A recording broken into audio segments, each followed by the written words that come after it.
Welcome all, and thank you for taking the time to participate and listen into the annual Wheatley River Improvement Group annual general meeting. My name is Micah Gallant, and I've been honored to be the chair this past year. Unfortunate that we couldn't meet in person, but we do hope to see everybody this summer around the watershed. As we focus on our watershed, Hurricane Dorian was the big story this year, and much time was spent cleaning it up. And I put a couple of images here, and you can see these images on the website as well, Facebook page as well. But there was a lot of time spent with that, so thank you to the volunteers and the board members with that. We also had great success this year with the Winter Woodlot Tour, thanks to many volunteers. I believe this is one of the biggest successes over the years for the local watersheds in terms of visibility and encouraging involvement. And this one of the best places to put the focus of the watershed groups each year, since education really is a long-term solution to any watershed issue ultimately. It's the education of the public in the watershed that leads to less of a requirement for the watershed group to react to a situation and enables ownership of healthy water systems and the maintenance thereof to the local residents who make use of it and enjoy it. I've had the privilege to chair the board this year and to work with a great board of directors. The board of directors I'd like to thank this time is Brittany, and she was the acting watershed manager prior to Maggie coming on board in that September period there last year. And of course Maggie, our current watershed manager. Thanks to Melanie for all her hard work as the treasurer. Thanks to Gary as secretary. And as well, thanks for board members Kayla and Stuart as well for their participation and input through the year. As the board grows, new faces join, and it looks like we've got 3 this year, so hopefully we can actually see your faces in a short couple of months or hopefully just weeks. And as the new season starts, we hope you will all continue to support and protect our local watersheds. So that is the conclusion of my opening comment there. Let's go ahead and we'll read out the 2019 minutes, the AGM minutes, and we'll also review and approve this year's minutes as well. So actually, let's start with the approval of the agenda. Do we have a motion to approve the agenda? Melanie can move to approve the agenda. Thank you. And a seconder? Kayla can second. All in favor, say aye. Aye. Any opposed? Nay. Motion carried. We will look at the approval of the 2019 AGM minutes. I think Melanie is going to read that. Yeah, let me read that out for you. So the 2019 AGM for RIG was held on April 17th. The meeting was held at the Wheatley River Community Hall, 16 Rackham's Lane, Wheatley River. Attending were directors Stuart McCrae, Micah Gallant, Gary Lowe, Melanie Lavelle, and RIG manager Brittany McLean, guest speaker Kate McQuarrie, and 4 other guests. The minutes were by Gary Lowe, secretary. The meeting was called to order at 7:09 p.m. with Brittany McLean acting as chairperson. Brittany introduced the evening's guest speaker, Kate McQuarrie. Kate's topic for the evening was Watershed Management Fund. She gave a detailed and descriptive view of the Watershed Management Fund, the amount of money allocated island-wide, and the process used to determine how that money is divided among the PEI watersheds in what is designed to be a transparent, fair, and predictable manner. Of last year's budget of $1,195,000 provincially, RIG qualified for $21,488. After her presentation, Kate took questions from the crowd. At 7:45 p.m., there was a break for refreshments. Business meeting was called to order at 7:45. Stuart McCrae chaired the meeting. The board accepted the resignation of Sydney Anima, board chair. Approval of the agenda was proposed by Kayla Newhoff and seconded by Gary. Watershed Manager's annual report, presented by Brittany McLean, had the following items. Brittany, Manager, introduced the summer crew. There were 620 trees planted in the watershed last year. There were 2 brush mats installed. There was a Rackham's Pond depth survey completed. 7 riparian health assessments were conducted. 2 fish ladders were purchased but not yet installed. Financial report was presented by Melanie LaBelle and approved by those in attendance. New business, election of board members. Gary nominated Kayla Newhoff as a board member and she accepted the position. Motion to adjourn by Kayla at 8:15 p.m. Thank you. Can we have a motion to approve last year's minutes?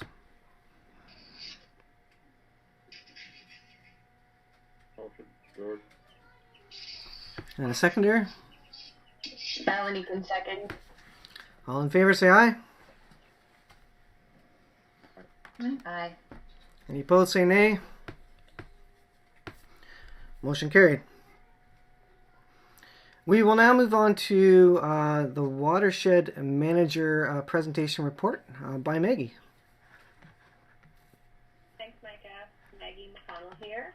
I'm just going to give a brief summary of the projects that were carried out last season. So, starting with our goals for the year. We're to enhance aquatic and terrestrial habitat, promoting biodiversity in vulnerable areas, to monitor and maintain surface water quality, to collect ecological data and maintain up-to-date records, encourage public education and awareness. On the next slide, looking at our summer season in 2019, the field crew was made up of Charlotte Large, and it was her first year with RIG, and she was the supervisor. Taylor Gallant, who has been with RIG for, I think, 4 summers, and he was the riparian health assessment technician, and Garrett McDougall was also new last year, and he was a field crew technician. There's photos of them there on the slides. Each of them took part in training that was offered through the Watershed Alliance at no cost to Watershed groups. 2 of the students did the chainsaw training, and all 3 of them took the Woodland Ecology course and Watershed Rehabilitation Techniques course. Last summer, I should also say this was all done under the management of Brittany McLean. I wasn't back at this position until mid-September, as Micah mentioned. So Brittany organized with the field crew, and they actually planted 1,300 trees, which is more than, I think more than we've ever planted. So great job. They planted 1,150 trees on 3 separate parcels of land in the watershed, and then we do like an annual giveaway at Canada Day in North Rustic Cove. They worked along 7 kilometers of stream to clear blockages and remove alders. 6 kilometers were on the south branch of the Wheatley River. That's shown on the bottom left map on the blue line, and 1 kilometer along Pigeon Creek, which is a small little creek that crosses at the beginning of the church road, shown on the bottom right map. They built, I think, 8 brush mats along those sections as well to capture sediments. And on the next slide, looking at water quality monitoring, we've been monitoring 22 sites in the watershed over the past 4 summers, and so they continued those same sites. So we have a pretty nice data set now that we're going to look at doing some statistics on, I think, going forward.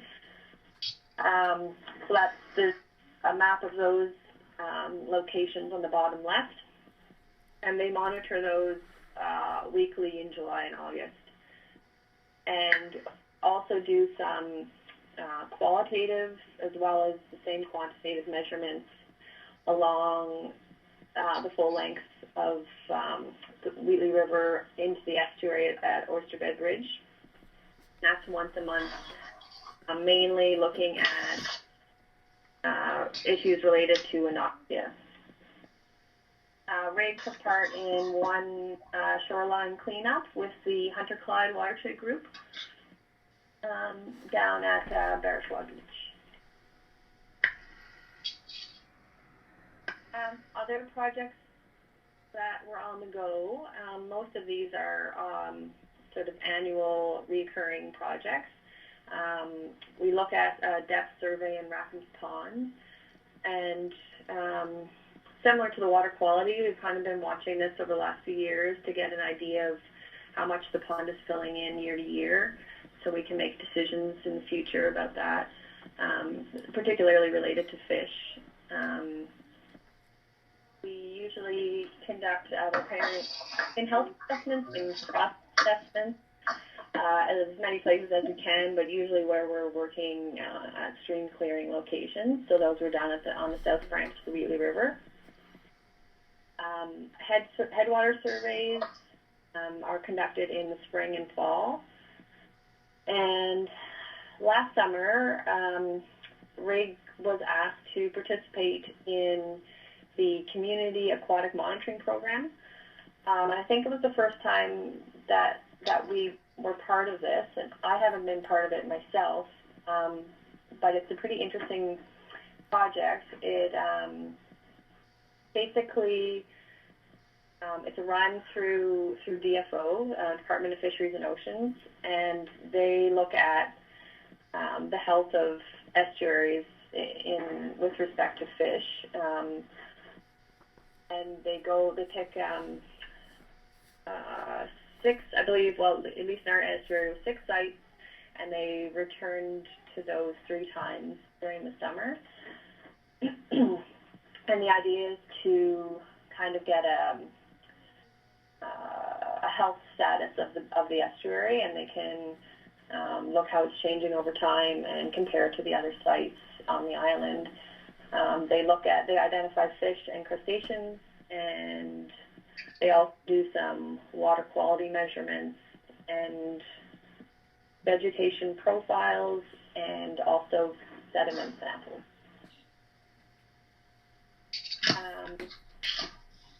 So I hope that will continue in the next this season as well. But as most projects are a bit up in the air right now, we'll have to wait and see. We also took part in a number of events. Most of them are ongoing year to year. The Canada Day celebrations in North Rustico, which I mentioned earlier, where we team up with Hunter Clyde and give away over 100 trees. We took part in the River Clyde pageant, and of course our big fundraiser for the year, the Celebrate Our River and Duck Race at the end of August, was another big success this year. We organize an Environmental Fun Day, also in partnership with Hunter Clyde, where we teach grade 5 and 6 students on different topics, and we have some experts on those topics, and then the students rotate around between the 6 stations. It's usually a pretty fun afternoon. And also in sort of an information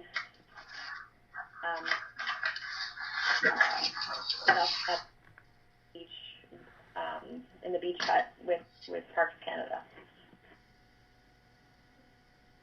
last summer, special project that took place was the pollinator garden that the students planted. Was a project that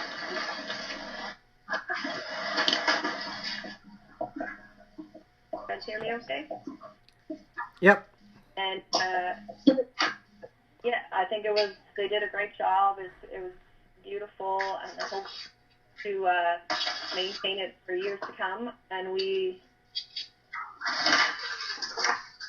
involved to wildlife fund to help sort of maintain it and get compost for the winter, and also to create a nice sign to go down by the pond. And I put that in the slide there on the far right. It's a picture of what the sign's going to look like. And we have them all printed out and ready to install. We're just waiting for the ground to not be quite so mucky. That's down at Rackham's Pond. And then sort of looking forward at this year's season, presuming if things go ahead or in some fashion, we'll be looking to do many of the things that we've done in the past: habitat and stream rehabilitation, water quality monitoring, headwater surveys, and the community events, as I mentioned earlier. One special project that we have funding secured for is to continue on the project that Kayla started in 2017 with the deflectors upstream of Rackham's Pond to help recover the natural meander pattern and also improve the trout habitat there. And that's it for my Watershed Manager's Report. Thank you. Great. Thank you very much, Maggie. Do we have a motion to approve the Manager's Report?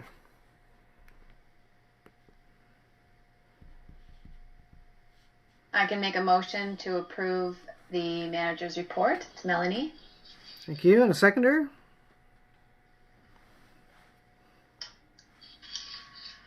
Kayla can second. Thank you. All in favor say aye. Aye. Aye. Any opposed say nay. Motion carried. All right, we will invite Melanie now to give the Treasurer's Report. Okay, so the next 3 PDFs were sent to me basically yesterday. So I'll walk you through them. And if you have any questions, please feel free to ask. I may not have the answers right now, but it'd be something I'd be happy to look up and provide for either email conversation or at the next meeting. So the first PDF here is a trial balance. And the important thing in this document are the last 2 bottom numbers. So bottom left number represents the total of debits for our financial year. Bottom right number represents total credits for this financial year. So you can see that they are exactly the same number, which means all of our books are balanced. There's nothing outstanding. And so that's always good news. We can move on to the next PDF. This is the balance sheet. This one is also balanced. So if you look at the total assets, kind of partway down the page, and then you look down further at liabilities and equity, those 2 numbers are the same. And the one that we're usually the most interested in is the next document. I'm not trying to fast forward through here, but really the meat and potatoes is in the next PDF. So the next PDF is the income statement. And this is where we really have a breakdown. I know it's not super clear, but we were having a difficult time with the scanners today. What I would like to tell you is that the top portion has a breakdown of the different revenues. So it listed the revenues that we got from all of our funding partners, and so that would be from the province, and then as well the different programs that give us wage subsidies. And it also included the $1,000 from the movie company, and memberships and donations. And so the total for that is, if I round up, $55,000 of revenue.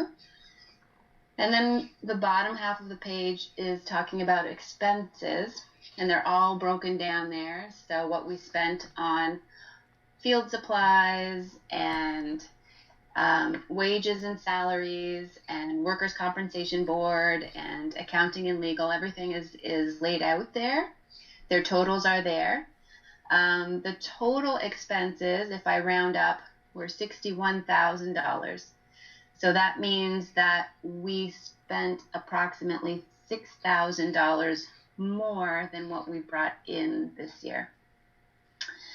And that is basically what this sheet is showing us here. So at the next meeting, I'll bring these in hard copy and make some copies for anybody who might want to take a closer look at that. I also plan on doing a comparison of this year's income statement to last year's income statement and just sharing my findings with you at the next meeting. I don't have anything else to report at this point. Thank you, Melanie. Can you just describe for the record who Tracy is, what we're paying her and what she's doing for us? Sure. So Tracy Ford is a bookkeeper, and she assists Rig by doing our bookkeeping. She also does some calculations for our CRA source deductions and employee pay stub amounts, and she helps with T4 calculations for employees and things like that as well. And she provides us with these statements and reports for our AGM as well. If we want them during the year, she can do those for us as well. Currently on the books, we have that we paid $718.75 for her services this year. There is a small outstanding bill that she's going to forward to us after the pandemic emergency situation is a little bit more resolved. And so we're expecting to pay her a little bit more for the work that she did during this financial year. Excellent, thank you. Any questions from the members?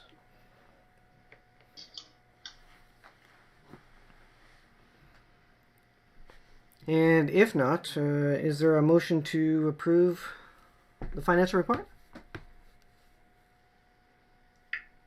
Kayla can make a motion to approve the financial report. Thank you. Is there a seconder? Thanks, Stuart. All in favor say aye. Aye. Aye. Any opposed say nay. Motion carried. All right, we will move ahead to nominations. I'll just read a few things here first as it relates to the existing directors. So me, Micah Gallant, chair. This is my third term, and this is the last of mine. I do plan to stay on as a board member, but I'll step down as chair and let someone else have that opportunity. Melanie is treasurer, her third term, and according to her term, she has 1 year left, and that's still up in the air right now. Gary Liu is the secretary. This is his third term, and he has 1 year left in his term. Kayla, in her first term, and 1 year left in that. And Stuart is completing his final term also. He suggested that he step down as a board member to comply with the bylaws, and So thank you, Stuart, for that. And the bylaws basically say that you need a break of 1 year before you can be re-elected. So I'll just read the RIG bylaws for the record. So the organization is managed by a board of directors consisting of a minimum of 5 and a maximum of 10 directors who are elected by the general membership at the annual meeting. At the first meeting after the general meeting, the board will choose from its members an executive committee. The executive committee will include a past chair, chair or co-chairs, a secretary, and a treasurer. Directors are elected to the board for a 2-year term. As new directors join the board, they will be offered an option of serving for 1, 2, or 3 terms. With the exception of the past chair, they may serve no more than 3 terms consecutively. The past chair can serve no more than 4 terms. Once the maximum of 3 terms have been served, a break of 1 year is required before reoffering. So the new members we have that are on the call, and thank you, are Renee Pasteur, Haley Blackear, and Peter McDougall. So with that, do we have someone to put a motion forward for these nominations? I can make that motion. Thank you, Stuart. And a seconder for that? Melanie can second that. Thanks, Melanie. All approve, say aye.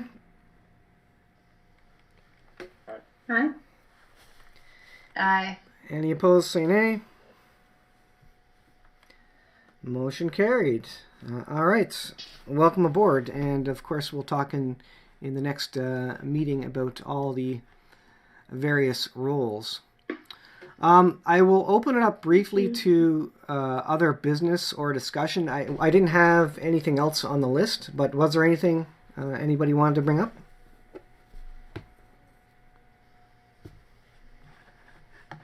It's Peter speaking. I'm just wondering, and maybe this is a question for Maggie in particular, have you had any early indications of what permissions will be available or not available for field work over the course of the summer yet? No, we haven't had anything about students and hiring and that kind of thing. The only thing we have heard is about 2 of our sources of funding, which are going ahead, and they're not making stipulations on those. So I think they're just going through their motions and approving as usual, and then everyone's kind of just waiting and seeing in terms of how we're going to carry out those projects, or if, I guess, if not, what money will have to be returned and that kind of thing. But I think we're just going to have to get creative in terms of how, which projects to on and which will work within the boundaries of what we're allowed to do. And if we can hire students, maybe it'll be fewer, and maybe they could do some jobs from home or alone, or office jobs. And if they're field jobs, I think there's ways for them to work separated, but close enough together. If there was, and they wouldn't be alone in the field, but they would be within 2 meters of each other. So I guess we're waiting to hear on those rules, and what other watershed groups are doing will help guide what we do.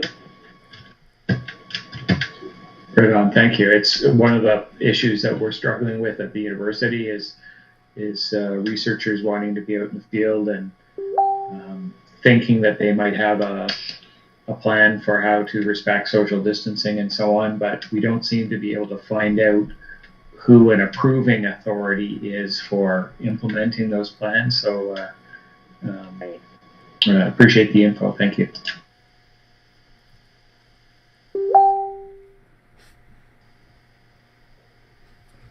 Thanks, Peter. Anything else up for discussion?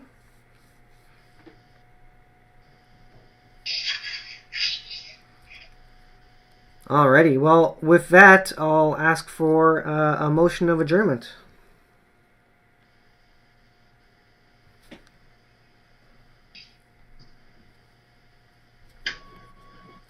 I can make a Peter, I'll motion make to that adjourn. motion. It's And I'll Melanie. second. Oh, okay, thank you. Meeting adjourned.